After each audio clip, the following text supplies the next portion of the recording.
E nós vamos falar agora sobre o vazamento na XP, tá? A XP sofreu um vazamento de dados através de uma das empresas associadas a eles. Foi um acesso indevido, né? Vocês sabem, todas essas empresas do ramo bancário e de investimentos, elas subcontratam outras empresas para fazer uma série de atividades, desde marketing, recuperação de créditos e mais um monte de coisa. Então, essas empresas eventualmente têm uma falha de segurança e como o banco, né, ou a investidora, no caso a XP, é o custodiador das informações segundo a LGPD, a responsabilidade é deles, né? Então, embora tenha sido uma empresa terceira que tenha vazado a informação, a responsabilidade é da XP. Esse caso aqui é um caso bastante típico para a gente entender a gravidade desse tipo de vazamento, o que acontece nessa situação, como é que você pode evitar esse tipo de coisa, né? Eu acho que a LGPD é um lixo, já falei isso aqui, não resolve nada, porque o principal motivo de vazamento de informações no Brasil é o governo brasileiro, não é as empresas privadas, mas de qualquer forma é lógico que é ruim para uma empresa, é ruim para as pessoas, né, que vazem coisas, e uma coisa positiva que tem na LGPD é o fato de que as empresas tornam isso público, elas são obrigadas a tornar isso público, né? E obrigado a você que está assistindo o nosso vídeo. Se você gosta do nosso conteúdo, por favor,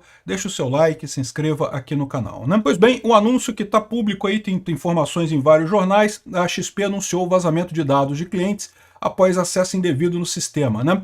A XP comunicou que identificou no dia 22 de março de 2025 um acesso não autorizado a uma base de dados hospedada por um fornecedor externo. Não diz qual que é a empresa que foi o fornecedor externo, mas isso é normal, tá? Todos os grandes bancos, todas as financeiras, todas as grandes empresas nessa área atuam com uma série de empresas, desde pessoal que faz suporte, call center, marketing, coisa e tal. E esse pessoal tem acesso às bases de dados da XP, um acesso limitado, mas tem esse acesso, né? E mesmo esse vazamento que a gente vai ver aqui é um vazamento que pode gerar sim dor de cabeça. Em nota oficial enviada aos clientes afetados, a XP afirmou que bloqueou imediatamente o acesso indevido assim que foi detectado e iniciou uma investigação detalhada sobre o caso. Levaram um mês, né? Um mês e pouquinho, né? Porque isso aconteceu 22 de março, estão tornando público agora 24 de abril. A LGPD dá esse prazo para as empresas tornarem isso público, mas o ideal sempre é que isso seja tornado público o mais cedo possível. Por que isso? Porque, como vocês sabem, um dos grandes problemas que pode surgir desse tipo de coisa é a aplicação de golpes,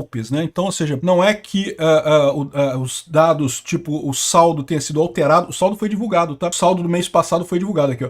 A corretora garantiu que informações mais sensíveis, como senhas, assinaturas eletrônicas, biometria, CPF e outros documentos, não foram acessados ou divulgados. Mas entre os dados expostos, então, estão informações cadastrais, nome, telefone, e-mail, data de nascimento, CEP, estado civil, gênero, cargo e nacionalidade, além de dados básicos sobre produtos financeiros contratados, como a existência ou não de cartão de crédito, consórcio, previdência, portabilidade de salário, e também foram acessadas informações limitadas na situação de 2005, como número da conta, saldo, posição, nome do assessor e limite de crédito. Isso daqui permite que um eventual atacante faça uma chamada para a pessoa, né? Por exemplo, aqui tem o nome e o telefone. Eu sou da XP.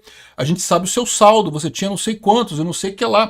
Entendeu? Tendo essas informações todas, a pessoa se sente confortável, achando que está mesmo falando com alguém da XP, e aí pode cair em um golpe. Isso é realmente preocupante. O fato de terem levado um mês para comunicar isso me parece crítico, tá? O ideal é que essa comunicação seja feita o mais rápido possível para evitar que as pessoas caiam nesse problema. A XP reiterou que nenhuma operação financeira foi realizada, ou seja, através desse acesso, a pessoa tinha acesso apenas de leitura dessas informações, não conseguiu alterar nenhum dado, alterar nenhuma coisa dos clientes, mas, de novo, você erra se você acha que a mera informação não pode levar a fraudes. Pode, né? A pessoa pode receber uma chamada de alguém se dizendo da XP, falando que tem um produto fantástico, não sei o que lá. Inúmeros exemplos de golpes desse tipo. Houve uma época, já há muitos anos atrás, que uma grande rede de comércio de eletrodomésticos aqui no Brasil teve um vazamento do pessoal que estava devendo. E aí o que foi o golpe que o pessoal fez na época, né? Ligava para a pessoa: ah, aqui é da loja tal X assim, assim, assim. A gente sabe que você está devendo a geladeira que você comprou, você está com uma dívida de R$5.000 de mensalidade atrasada da geladeira. A gente tem uma oferta para você. Se você pagar R$800, a gente encerra a sua dívida aqui. Eu vou mandar o boleto para você. A pessoa às vezes ficava toda feliz: oh, beleza, R$800. Pô, a dívida estava devendo R$5.000, pagava R$800. Só que não era a loja que estava ligando, era um golpista. O golpista estava mandando um boleto que caiu dinheiro na conta do golpista, ou seja, a dívida continuava, a pessoa entregou R$800 a troco de nada. Foi um golpe que aconteceu aqui no Brasil há um tempo atrás, e infelizmente esse tipo de golpe não é difícil de você fazer quando você tem essas informações todas aqui, né? Bom que por isso que é importante a corretora avisar esse problema, né, explicar o que aconteceu, porque assim os clientes ficam cientes desse problema e sabem que, olha, se alguém ligar, toma cuidado, né? Tem outras maneiras de você fazer essa autenticação. Lembra, a autenticação é um processo que existe, nós humanos fazemos isso o tempo todo. Às vezes a pessoa tem a ideia de que a autenticação é uma coisa que só existe no meio eletrônico, senha, login e coisa e tal, mas não, isso é uma coisa que a gente faz o tempo todo. E você só tem 3 formas de autenticação: por algo que só a pessoa saiba, por algo que só a pessoa tenha, ou então por identificação de características físicas da pessoa. Então, tipicamente, quando você entra no seu prédio, né, e o porteiro abre a porta para você ali, é porque ele te reconheceu fisicamente. É uma forma de autenticação. Ele sabe que você é você porque ele te conhece, sabe quem é você e abre a porta para você. Ou então, quando você tem uma chave de uma porta, é algo que você tem. Então, repare que a autenticação é sempre algo que você tem, algo que você sabe, ou reconhecimento de características físicas. Agora, se tem uma informação que você acha que só a XP sabe, que seria, por exemplo, o seu saldo na XP, e de repente uma pessoa liga para você e fala com você qual é o seu saldo, ah, você é o fulano de tal da conta XYZ, lembra que o número da conta está aqui, ó. Saldo, posição, nome do assessor, aqui é o assessor fulano de tal da XP e não sei o que lá. Ou seja, esse tipo de informação pode levar a uma fraude realmente, a pessoa pode acreditar que se trata realmente de alguém da XP e isso pode levar a uma fraude. A gente não tem informações se isso chegou a acontecer, mas quanto antes a empresa avisar as pessoas é o melhor, né? Então, esse foi o vazamento.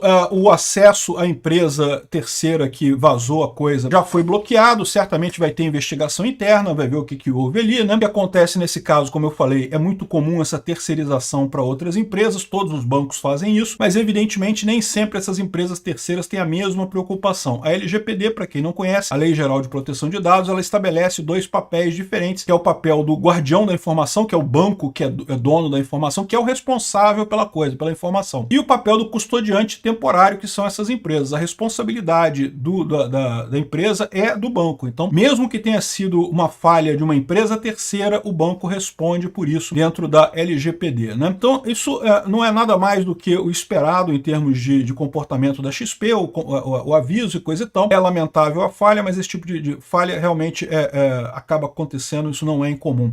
Eu continuo achando que o grande problema da LGPD é justamente a falta de punição para governo. O governo vaza dados das pessoas o tempo todo, um monte de vazamento e praticamente não tem punição nenhuma para o pessoal do governo. Ninguém perde o cargo, ninguém é demitido, ninguém é processado, ninguém é expulso como funcionário público por esses vazamentos e fica tudo por isso mesmo. Um absurdo esse tipo de coisa, porque esse é o maior problema no final das contas, né? Esse tipo de vazamento aqui, sem dúvida alguma, é um vazamento sério, mas outros vazamentos também igualmente sérios de CPF, título de eleitor e informações de imposto de renda, isso tudo tem por aí, infelizmente, vaza com muita facilidade.